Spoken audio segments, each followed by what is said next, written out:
दिल्ली की भीड़-भाड़ वाली सड़कों पर एक आदमी चलता हुआ दिखता है। नाम था अरविंद मिश्रा।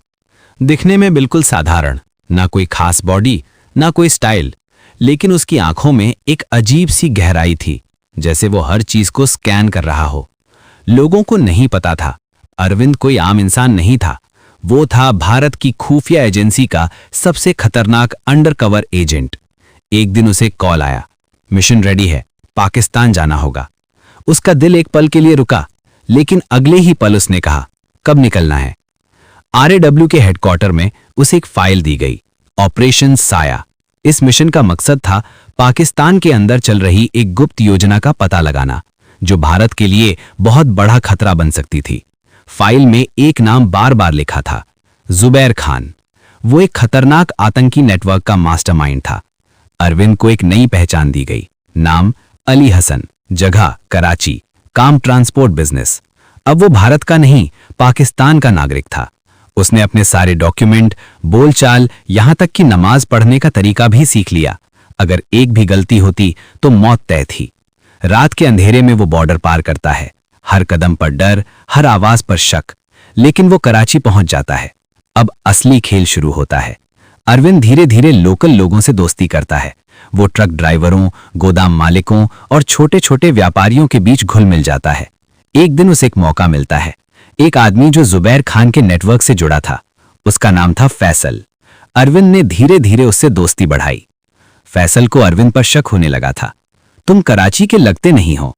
उस पल अरविंद की दिल की धड़कन तेज हो गई, लेकिन उसने तुरंत जवाब दिया, भाई मैं लाहौर का हूं, यहां काम के लिए आया हूं। फैसल कुछ देर तक उसे देखता रहा, फिर हंस पड़ा। खतरा टल गया, लेकिन हमेशा के लिए नहीं। एक रात फैसल ने अरविंद को एक गुप्त मीटिंग में ले गया। वहां 6 लोग बैठे थे और बीच में जुबैर खान। उसकी आवाज ठंडी थी। इंडिया को सबक सिखाने का वक्त आ गया है। अरविंद को समझ आ गया, बहुत बड़ा हमला प्लान हो रहा है। मीटिंग के बाद अचानक एक गार्ड ने अरविंद को रोक लिया। उसकी तलाशी ली गई। बैग में एक छोटा सा ट्रांसमीटर था। गार्ड चिल्लाया, ये क्या है? अब सबकी नजरें अरविंद पर थीं। उस पल या तो वो मर जाता या कुछ ऐसा करता जो सब बदल दे। अरविंद ने तुरंत कहा, यह जीपीएस ट्रैकर है, ट्रक के लिए यूज करता हूं। जुबैर खान ने खुद उसे देखा। कुछ सेकंड के लिए सन्नाटा, फिर उसने कहा, जाने दो।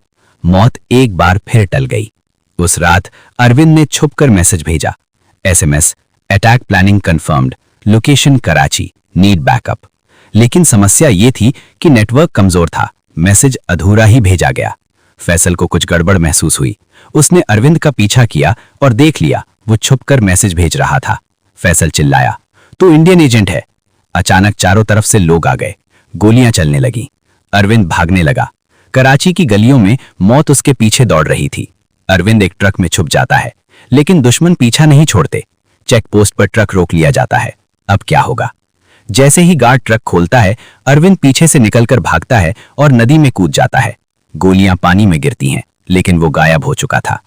कई दिनों तक छुपते छुपाते वो बॉर्डर तक पहुंचता है और भारत लौट आता है। उसकी दी हुई जानकारी के आधार पर भारत ने उस हमले को रोक दिया। कई आतंकियों को पकड़ लिया गया। आखिरी सच्चाई। कुछ महीनों बाद अरविंद मिश्रा का नाम कहीं नहीं था। कोई पहचान नहीं, कोई सम्मान नहीं। बस एक फाइल में लिखा था, मिशन सक्सेसफुल। अंत या शुरुआत? अरविंद फिर एक नए मिशन के लिए तैयार था, क्योंकि जासूस कभी रिटायर नहीं होते, वो बस छाया बनकर जीते हैं।